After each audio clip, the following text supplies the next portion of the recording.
Good morning, everyone. Welcome to the IT security awareness. Got a few more people trickling in here, so we'll wait just a minute more here and then we'll get started.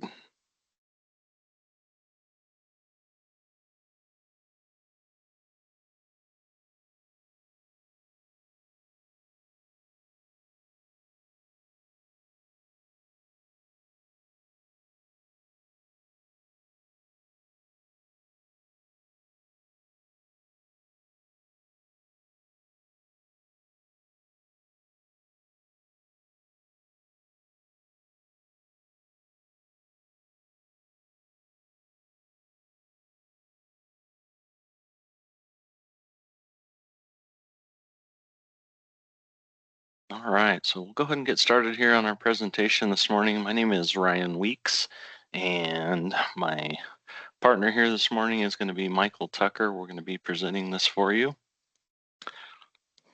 Everybody able to hear okay?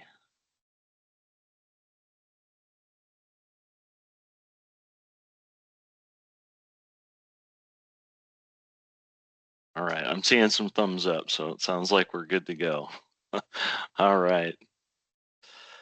All right, so security awareness. So what we want to be looking at is what we can do as employees of our company to help ensure that we aren't exposing our company to potential risk. So one of the first things that we're going to talk about here this morning is the dangers of AI.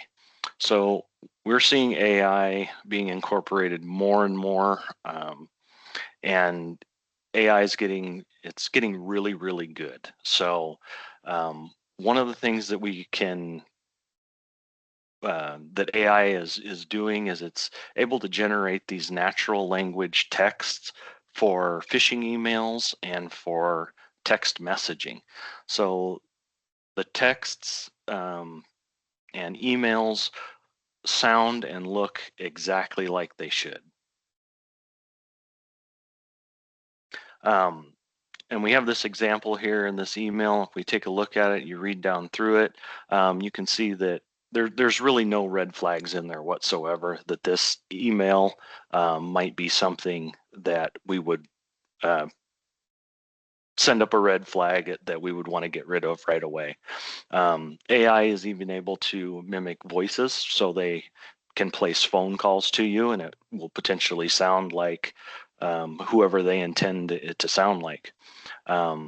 Another thing that AI is able to do is create deepfake videos. If you are a regular news reader, a celebrity was recently a victim of this, and so that's making headlines. And AI is even able to generate malicious code. So be on the lookout. These things are up and coming, and we're seeing a lot of it. With deepfake videos and pictures, it's difficult to spot. We can take a look here at the original photo versus our deepfake photo. More than likely, you're not going to notice these very subtle differences between these photos. They look very real, and they're meant to fake us out and make us think that what we're seeing is legitimate. So when hackers are using this type of when hackers are using AI and things, they're trying to get information from us. The information that they want is our data, financial data, personal data. They want to be able to get our identity and even our contacts so that they can spread this their malicious attacks to all the people that we know as well. In the business world, they're looking for employee data, trade secrets, vendor info, financial info, and then they want your customer data as well. And that's so that they can potentially lock that data up and hold it for a ransom. On the personal side, They want our PII, our personal identifiable information.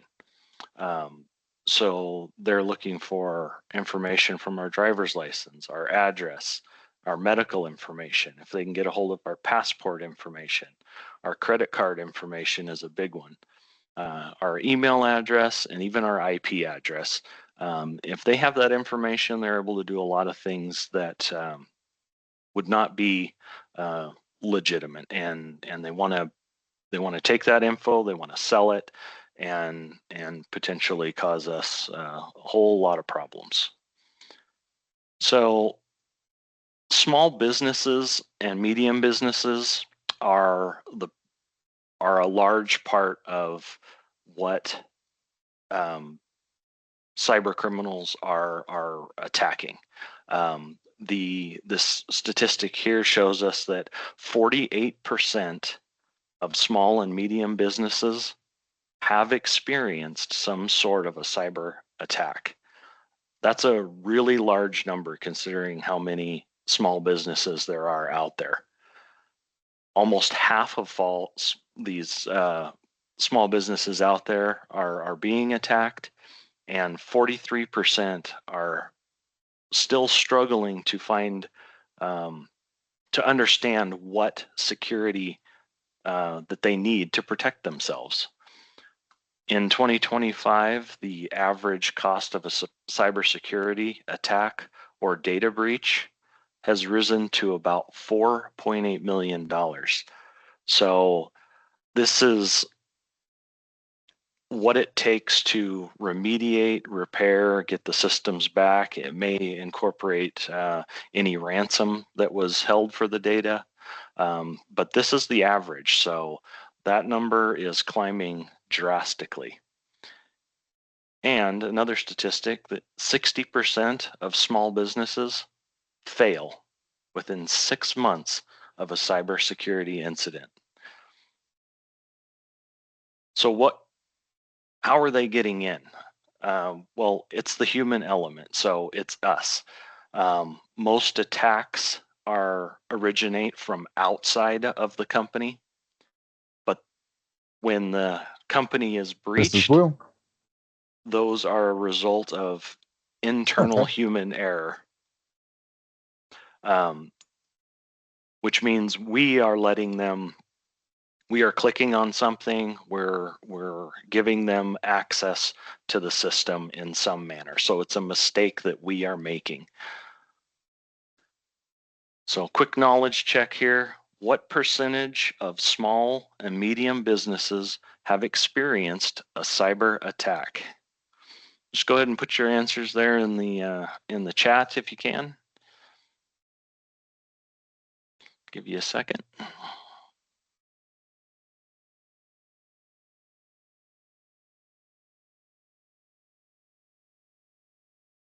That's exactly right, 48%. So that's a large number of small and medium-sized businesses. Most of the time, if we're taking a 50-50 chance on something, that's a pretty big chance to be taking, whether or not we're going to be a victim. So we want to make sure that we're doing what we can to protect ourselves. I'm going to turn it over to Michael, and he is going to present our next section here, the human firewall, how people contribute to cybersecurity. Thank you, Ryan. So the human firewall.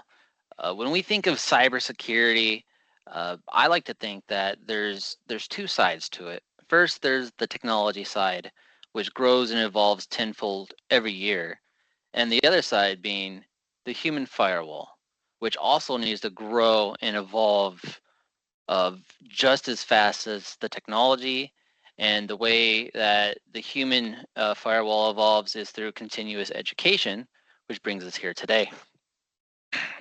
Now, one of the tools that hackers like to use to target people is something called social engineering. This is the use of psychology to trick people into granting access or stealing information.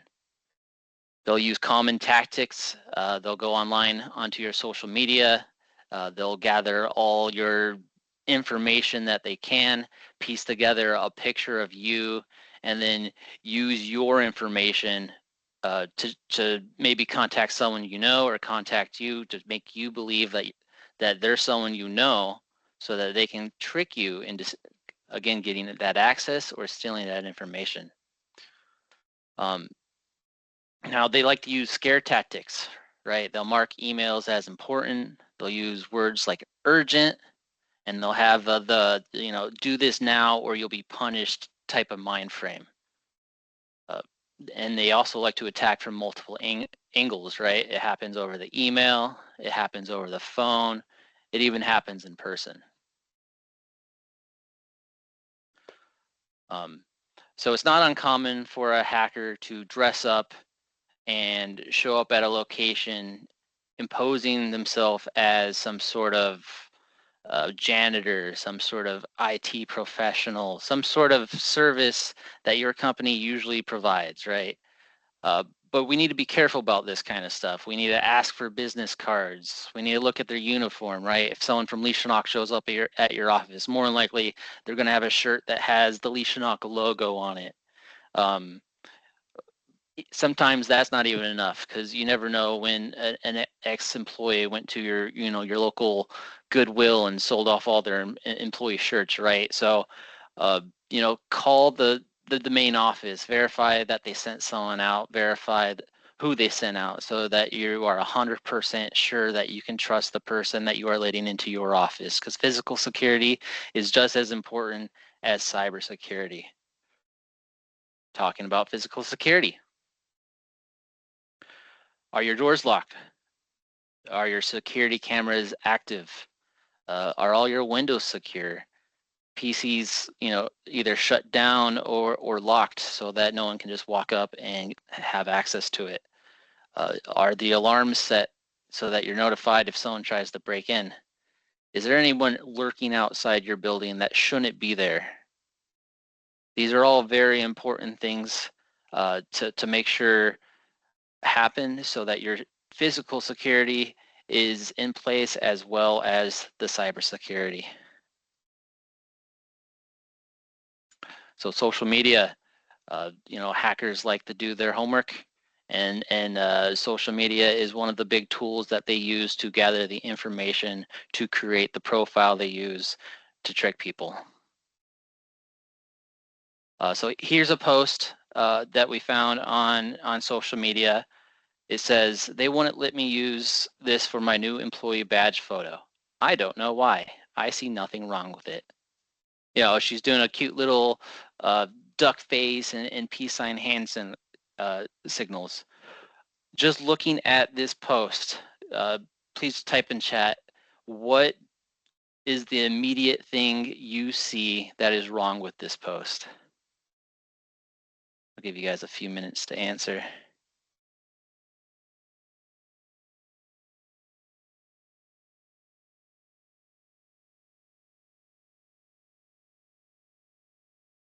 Okay, so we have barcode, we have can't clearly see her face, her picture, company, barcode, barcode. Information about what the ID badges look like for the company. That's practically the answer I'm looking for. The issue I see with this post is the whole ID badge as a whole, right? Because if I want to target the company Solvita, what's stopping me from going out, printing out this badge and photoshopping my name on it, or in my photo on it, right? So I dress up, I have the badge, I look the part. Why are they going to stop me if I have a badge that has Solvita on it? So it's very important to be mindful about what we're posting on social media, because even though this post was made to be cute, to be funny for her friends, there's nothing stopping hackers from accessing posts like this and using that information to do malicious activity. What about these types of posts? I'm sure you've seen some of them. If you had to marry your spouse where you met them, where would your wedding have been? The car you passed your driver's test in was a blank. Everyone's first job was at McDonald's. Prove me wrong. I see a comment from Alex. They fish for potential security questions that websites ask, and that's 100% right. A lot of these posts, they are scams to get your personal info, and a lot of these posts are common security questions that people use to retrieve their passwords. So it's highly recommended to avoid posts like this. I know I've participated in posts like this when I was really young and clueless. But this is something that you need to be aware of, so you're not sharing that personal information with people who might be trying to do malicious things. And social media is a gold mine, right? They'll look at your Facebook, they'll look at your Instagram, they'll look at the things you're interested in. This is a list of the 50 most used passwords, and as you can see, uh, a lot of them are interests, or a lot of them are their names. We got sports, baseball, football, soccer. We got superheroes. There's Superman. There's Batman. There's Tigger. We got first names. Michael, that's one of my favorites. Hunter, Jordan. So just passwords are easily obtainable. They're predictable, which is why we always encourage to have a strong, unique password that is hard to guess. Speaking of passwords, I'm going to kick it back over to Ryan. All right, so passwords. Hackers love weak passwords. This is the primary method that they use to get access to accounts, brute force password attacks. So 80% of data breaches are caused by a weak, reused, or stolen password, and that's from LastPass. So how many people reuse a password for one or more of their logins or websites? Yep, I'm seeing some hands. It happens a lot. And it's important to know that reusing passwords is something that is a habit that we really need to break. We want to be able to have good, strong, complex passwords. The gold standard for passwords has always been an 8-character password with numbers, uppercase, lowercase, letters, and symbols. That particular password takes about 7 years for current computer setups to brute force or break that password. That's a pretty strong password. Some of us use passwords that are less characters than that. Those passwords are quickly broken. So we want to make sure that we are having nice, strong passwords. We want to typically recommend that your passwords are up in the 12 to 16 character range. But the problem with those kind of passwords is what? They're hard to remember. So what's the solution to that? So we need to have some sort of way to remember our passwords, okay? One way that we can do that, this is what they call a mnemonic device, helps us to remember the password that we have created. So we recommend maybe taking a phrase that we can remember no matter what. Phrase such as, Lee Shannock Network Solutions is the best IT provider in the world, open since 1997. So if we take that phrase and convert it to a password, if we take the first letter of each word and convert it into letters, numbers, symbols, etc., we get this nice, strong password. This password is 16 characters and it's extremely hard to break. We're looking at 16 characters. Yeah, you're not going to break that in millions of years. Your passwords are going to long outlive you. So that's really what we want to make sure that we're creating. So if you can pick your own phrase and use that to create really strong passwords, that's one method that we can utilize to make sure that we're well above uh, any of the minimum standards that are out there. Another thing that we can do, which really helps us to remember our passwords, is utilizing some sort of password manager. One of the ones that we recommend is Keeper. The password manager generates these passwords for you. It remembers those passwords in a secure vault, and it locks those passwords behind two-factor authentication. It allows you to share passwords safely. It tracks passwords for you. So if you are, if you're potentially adding in, oh, getting some feedback there. If you're utilizing the tracking feature, you're able to see what passwords have been reused and where they're being reused, and also has secure notes for your passwords.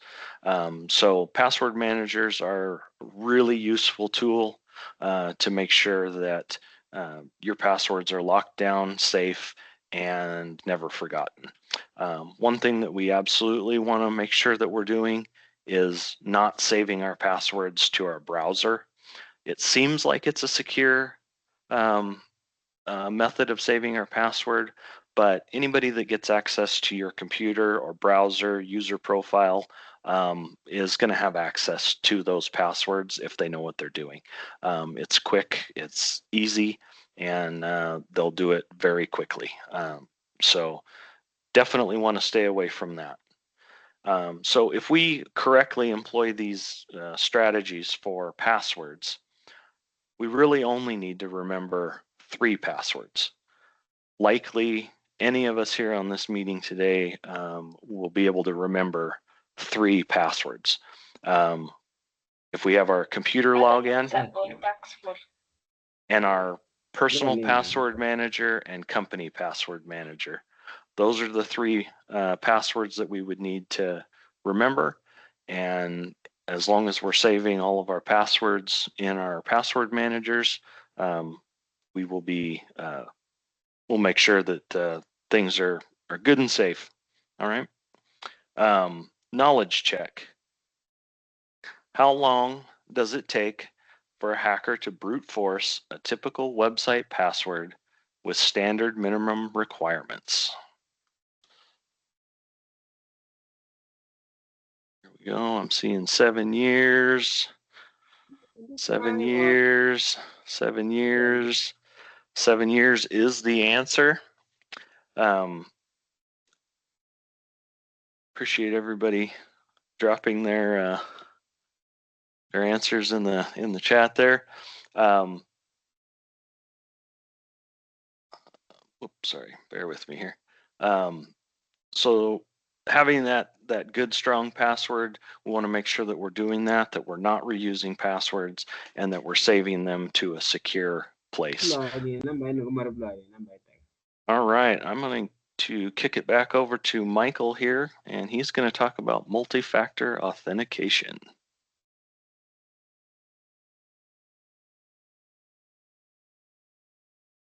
You're muted, Michael. Thank you. So multi-factor authentication, no longer optional.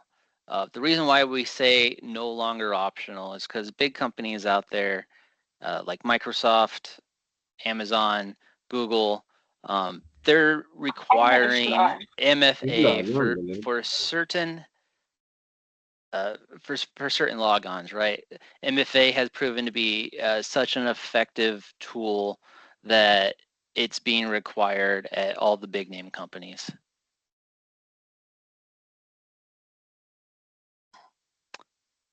So multi-factor authentication, also known as 2FA or two-factor authentication, it's usually something you know, something you have, something you are. I apologize about that. So the Authenticator app allows an extra layer of security for accessing your important accounts. Most online accounts do support MFA or 2FA. It's just something that you need to go in and enable. And again, some of the big brands are going to be requiring MFA, so it's no longer an optional thing. Our preferred app for MFA is Duo. It's a secure app that works across multi, vendor, so it's very, cohesive for your environment, and it's what we use here at Leashenok, and it's what we recommend to all our clients.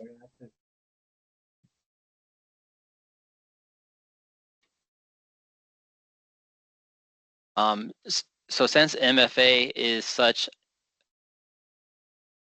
an effective tool, whenever we come up with an effective security tool, the hacker comes up with a way to find a loophole, right? Because that's what hackers do. So you want to be on the lookout for unexpected push notifications. If you receive a unexpected SMS code to your text message that you weren't expecting, that should be a red flag. If you receive a phone call asking for a MFA code, first off, no support team of any company is going to call you and ask for that MFA code. So right there, that's a red flag.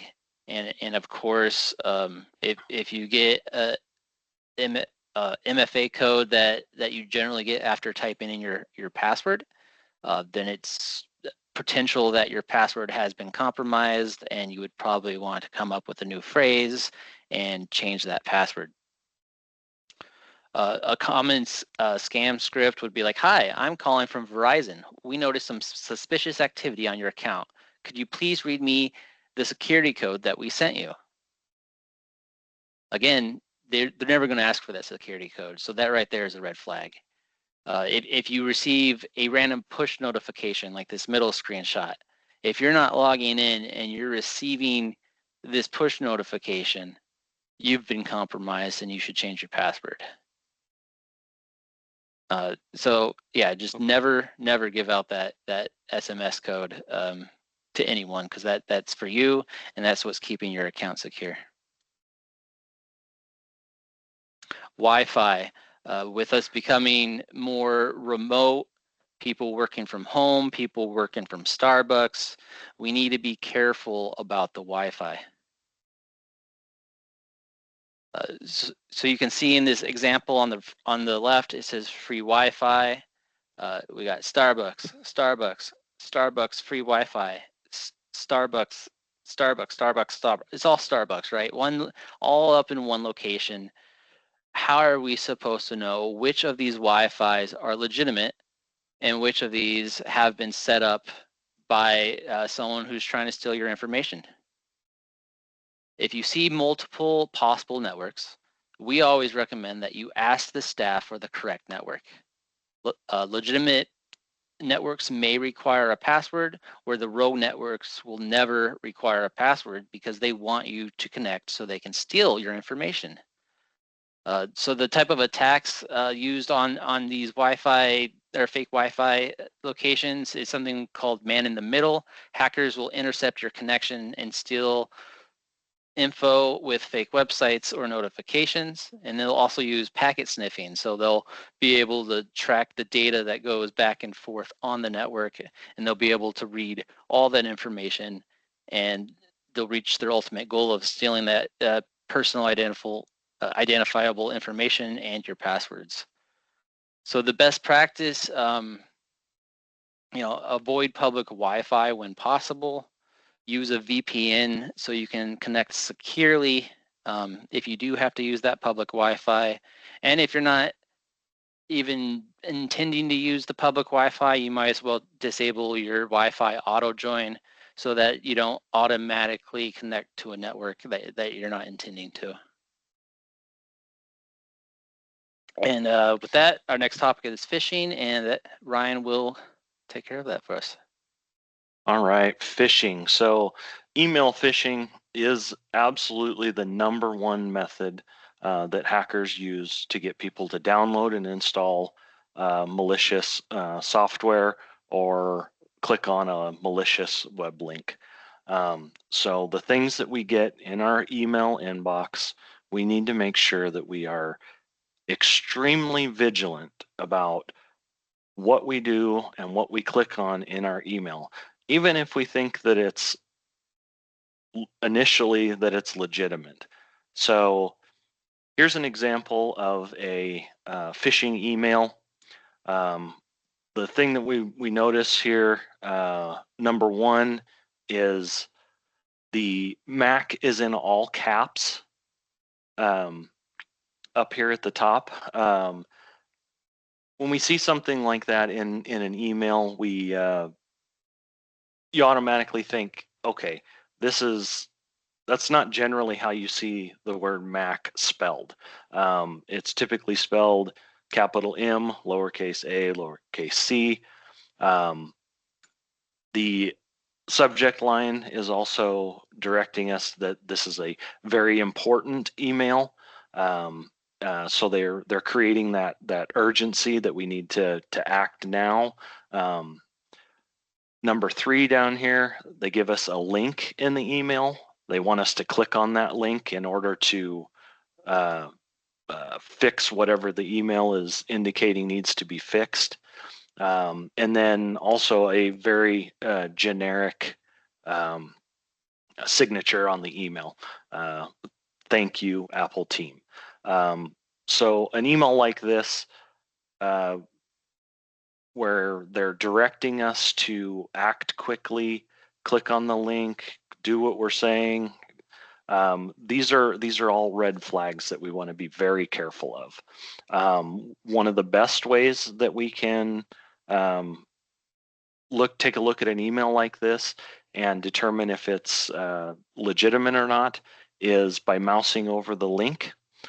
We can check that link to see where it takes us. We don't want to click the link, but if you just hover your mouse over the link, it will generally tell you where it's taking, what web page it's taking you to.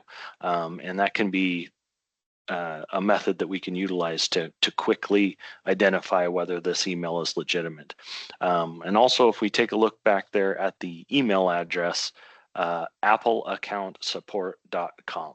It's got all those dashes in there.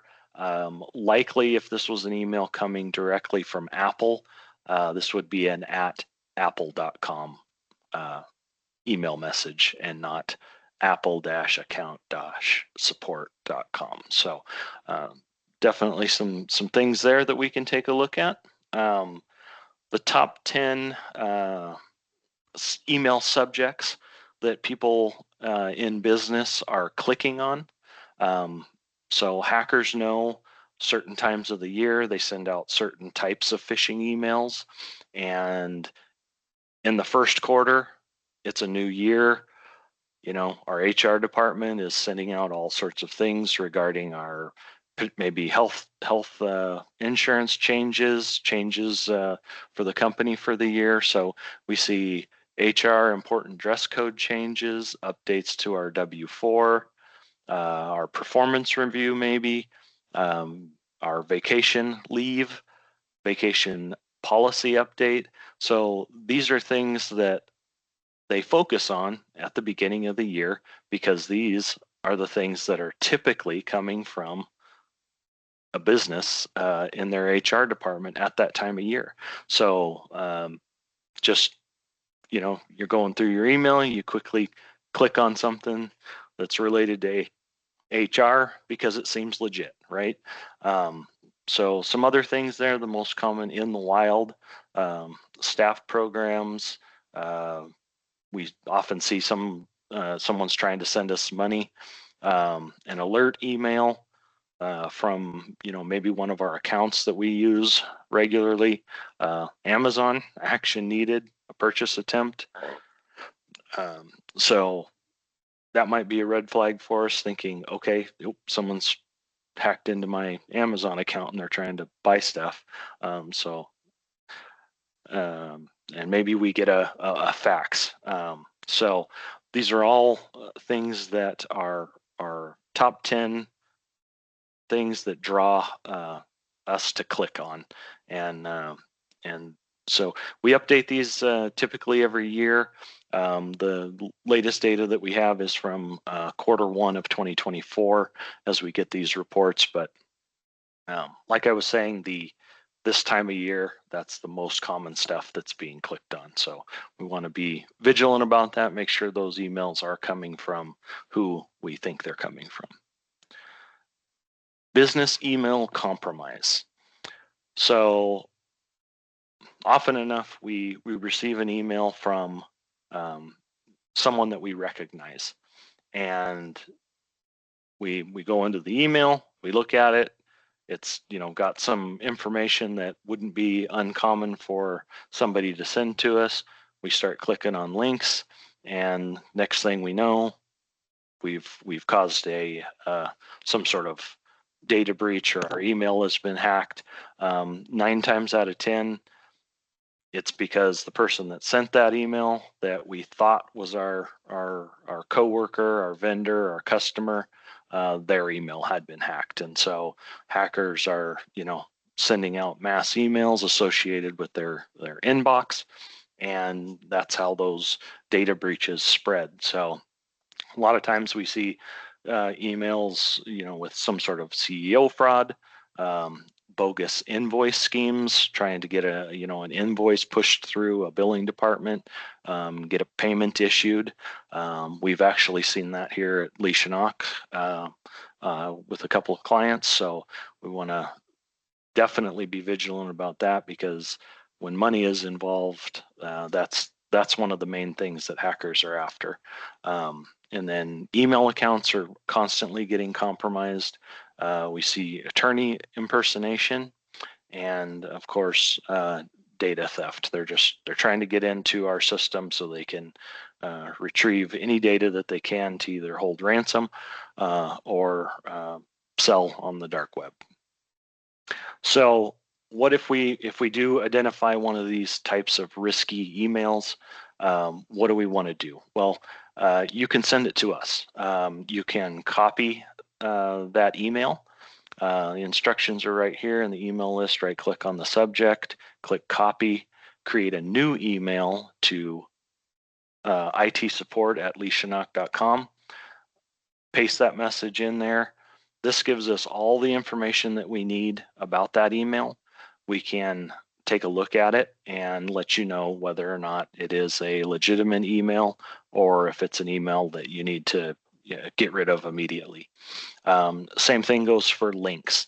Links or attachments that we receive in email. You can also send those to us. We can take a look at those, let you know if it's legitimate before you click on it, if you have some suspicions about it. So definitely utilize those features. We have that available to all of our clients to be able to submit those to us to be checked out. Okay. Just want to reiterate here about hovering over links.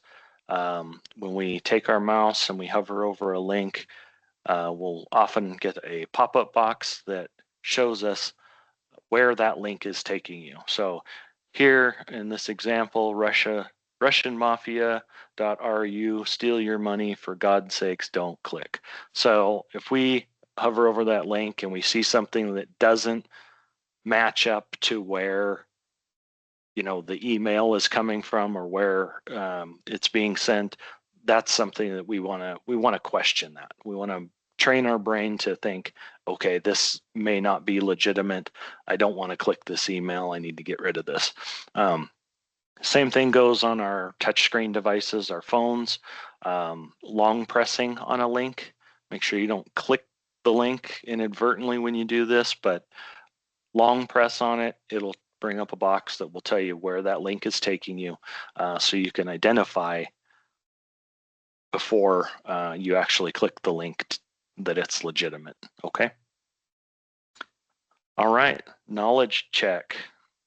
So in our chat there, if you receive an email from Ryan Weeks at Alicia Knock with the subject line, IT security update required ASAP, what should you do?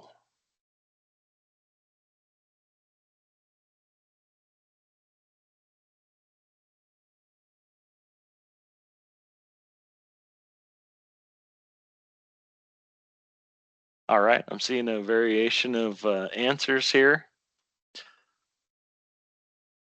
BDE, BD and E are definitely the three that you should be looking at. C could be a little misleading. If it's something that's sent to the entire organization, um, doesn't necessarily mean it's legitimate. And also A, definitely don't want to do that. We don't want to download the attachment until we've verified that it is absolutely legitimate. So nice job on that. Thank you guys for your participation. And now we're going to kick it over to Michael again. Let's see here. He's going to talk about smishing and vishing. So smishing and vishing, smishing is, SMS phishing. Vishing is voice phishing. I didn't come up with the terms. I just work here.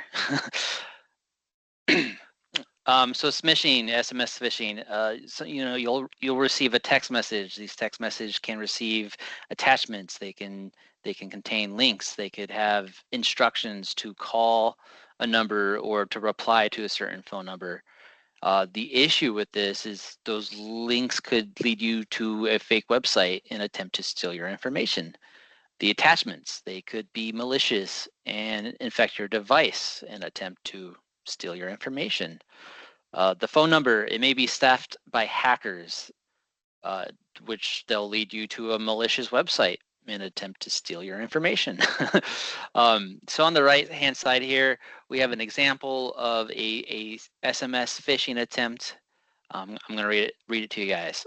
Hi, I can't talk on the phone, but let me know if you got this text. Thanks, Andrew Martin, Chancellor of Washington University in St. Louis.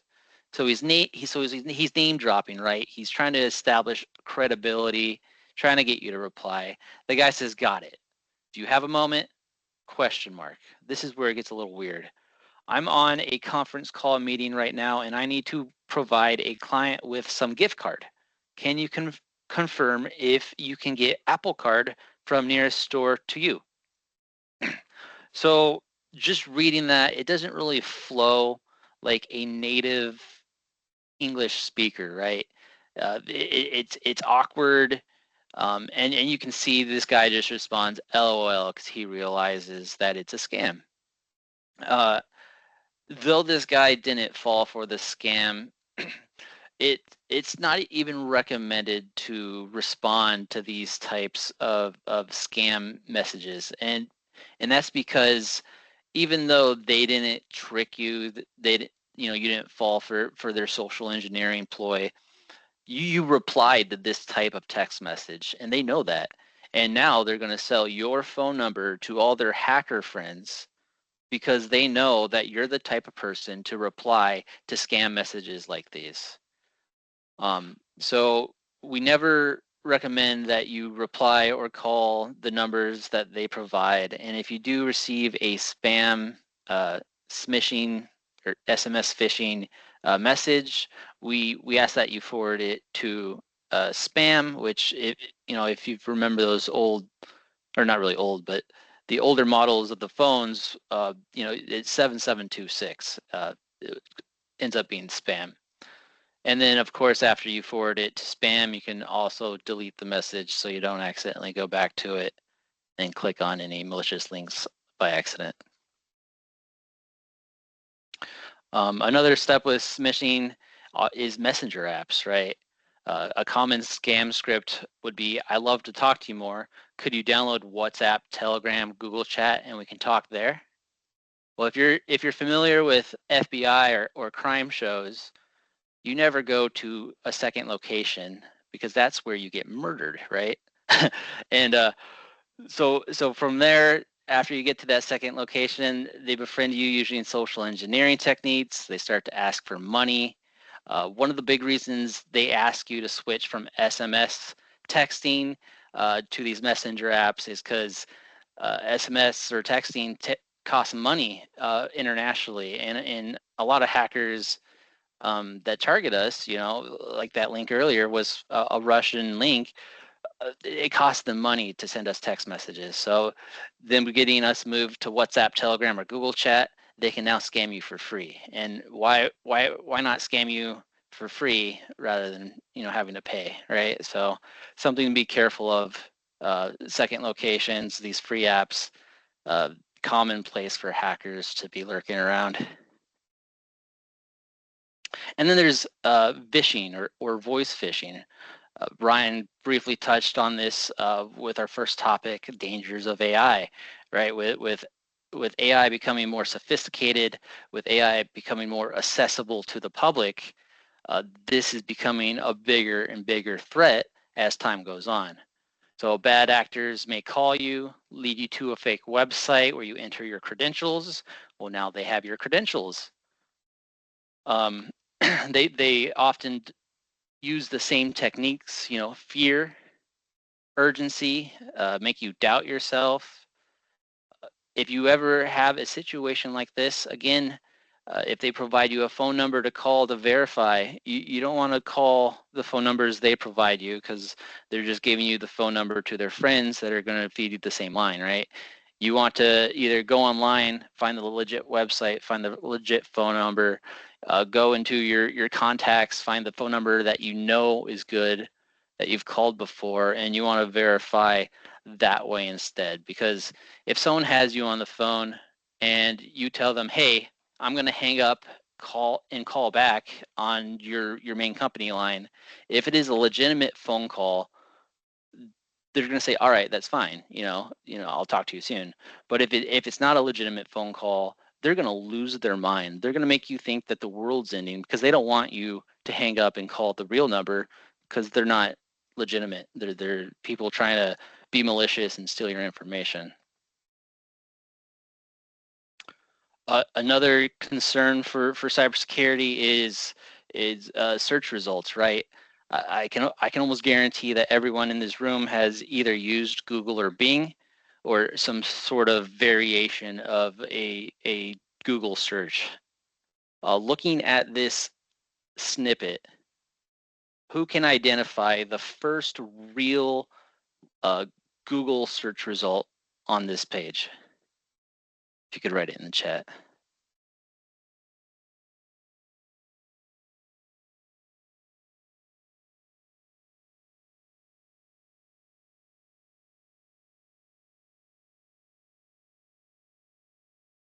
Code blue plumbing in the map section under business, code blue, code blue, code blue.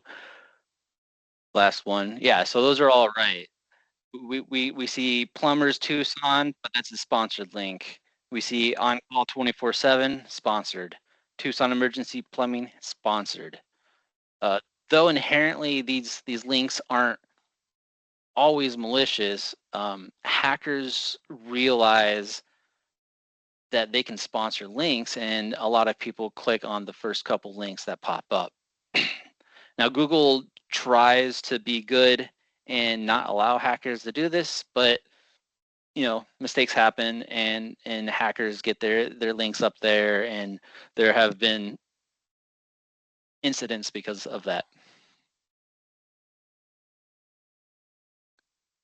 One of the main reasons we caution that you don't click on these is because clicking on these will lead you to a website that will either ask you for your information or try to trick you, like the screenshot on the right.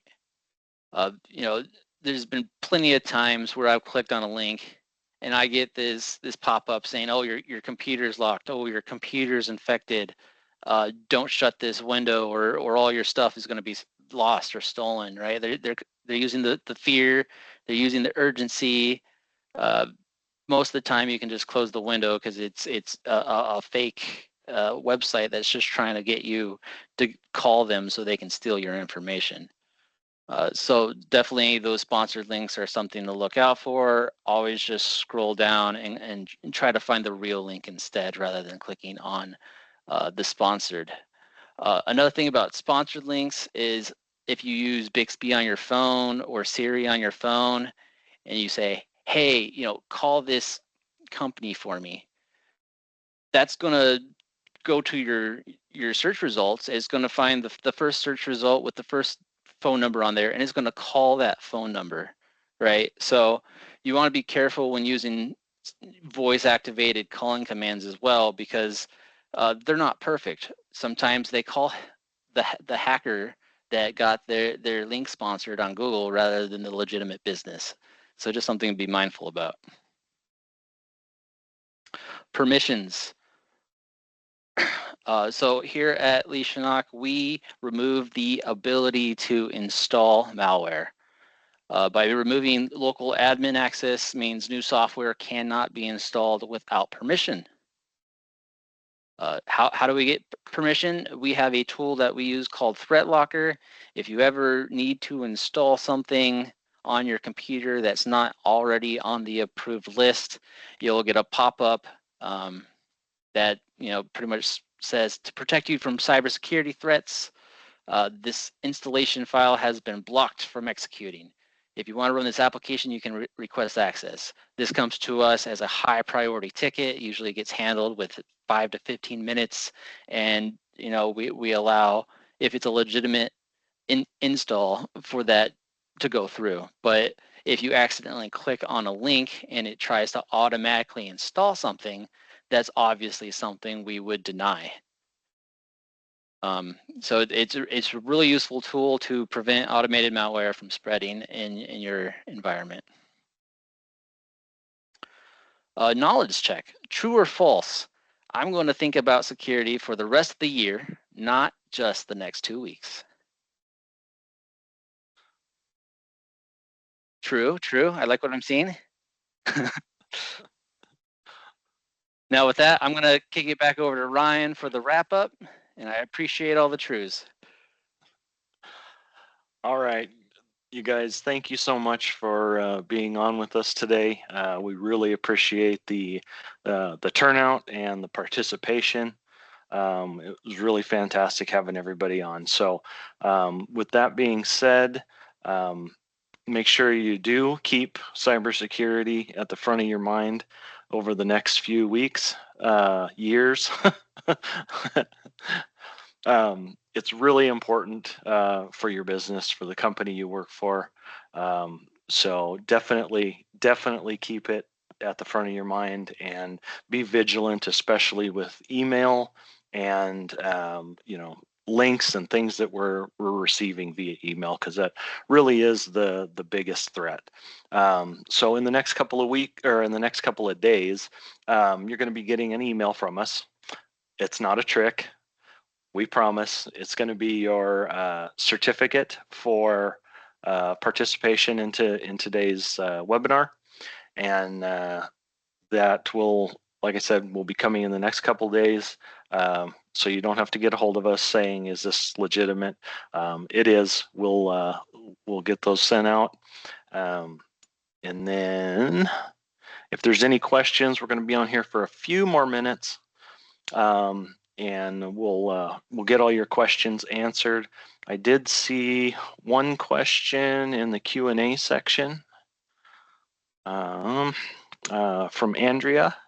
Andrea, I just want to let you know, so password, it says, the question is, how secure are password managers on your phone, like Samsung or Google?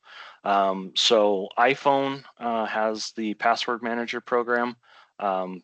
Those are legitimate password managers if they're used correctly. You want to make sure that you're generating passwords through there, and that you have some sort of password that allows you into that password manager. If it's not locked behind a password, likely that is not legitimate.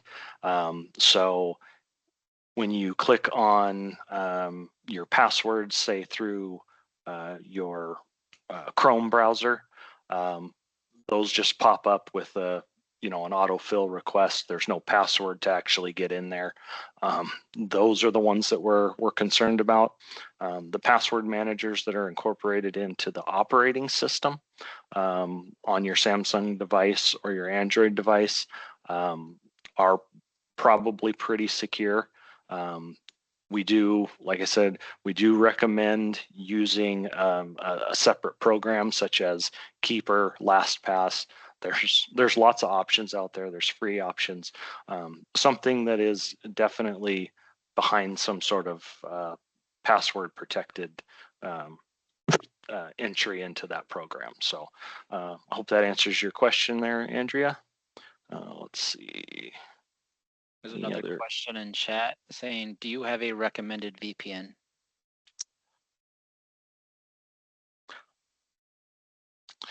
Recommended VPN. Shane, are you still on this one? He left. Did he? Okay. So we don't really have a recommended VPN program to use. I know on Apple devices, I'm an Apple fan, so don't hate on me too bad if you're if you're not an Apple fan. But there's a lot of the phones do have some sort of VPN program that you can utilize. Any of those, if set up properly, are going to give you the protection that you need. Okay. To add to that, if you have a next generation firewall like a Meraki, they do have a auto VPN connect feature on there that's secure and reliable. So if you do have that option, that's what I would recommend over a third-party app of some sort. Excellent. Thanks, Michael, for that. Any other questions? We are about at our time.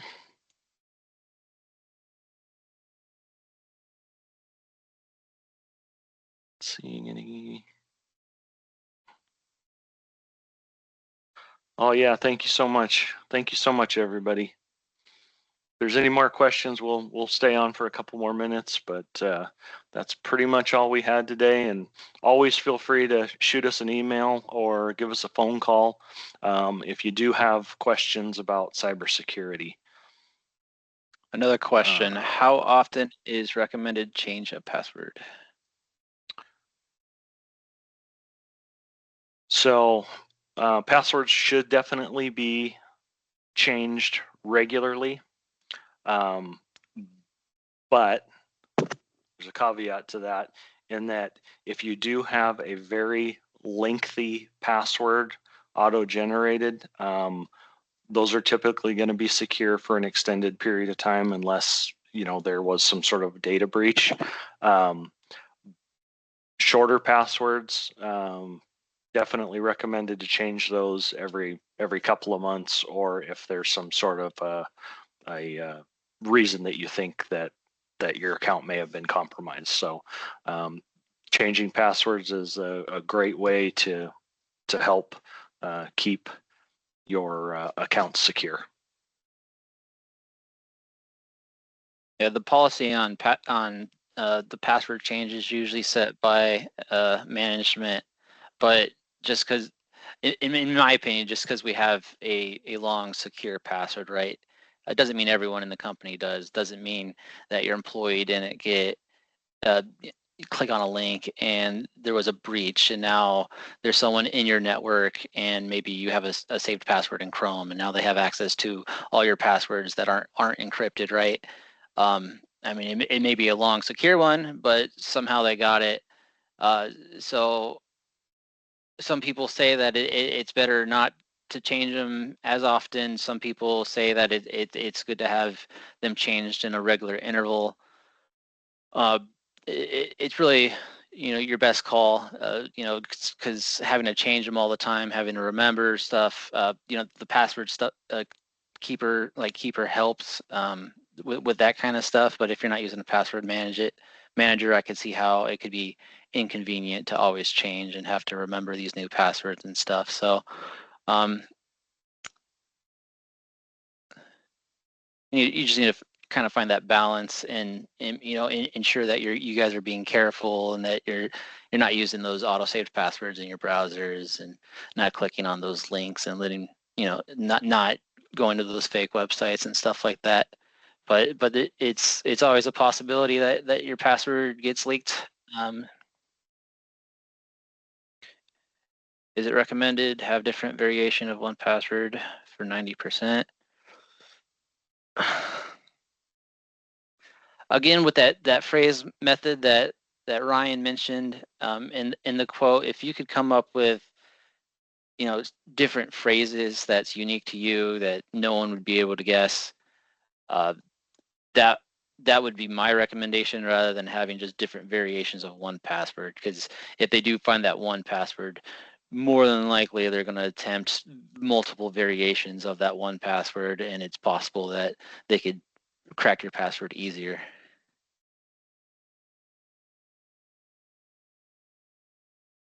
Great points. Thanks for that, Michael.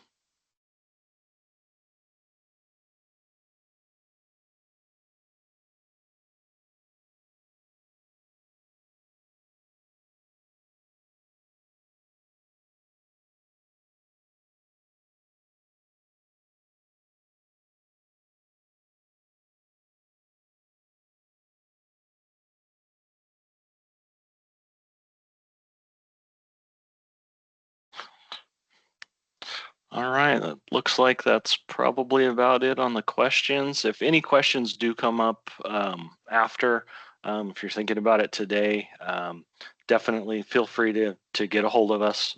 Just shoot us an email, and we'll help get any questions you have about cybersecurity answered.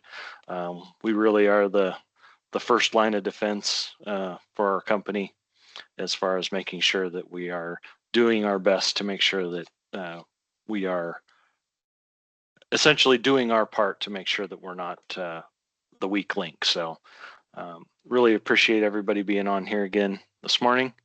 Thank you guys so much.